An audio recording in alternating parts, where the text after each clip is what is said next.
It's Cinemassacre's Monster Madness Godzilla-thon.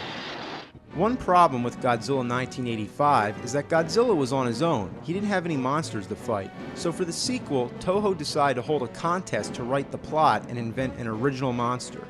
As it turns out, it's a weird plot. Scientists find Godzilla's cells and combine them with that of a plant to create a giant plant monster which goes on a rampage. Well, then why'd you do that? You don't mix Godzilla cells with a plant unless you want trouble. This tends to be a very overlooked film in the series because Biollante isn't one of the classic Godzilla enemies, but it's definitely worth a look. It's strange, but original. Basically a bunch of tentacles with Venus flytraps at the ends and a giant crocodile mouth. Perhaps if they called it Godzilla vs. Little Shop of Horrors, it would have had more marquee value. Again, the combat scenes with Godzilla fighting the military are great spectacles to watch. They also bring in another new weapon, the Super X-2. Yeah, the usual planes and battleships get boring after a while, so it's always cool to see something new.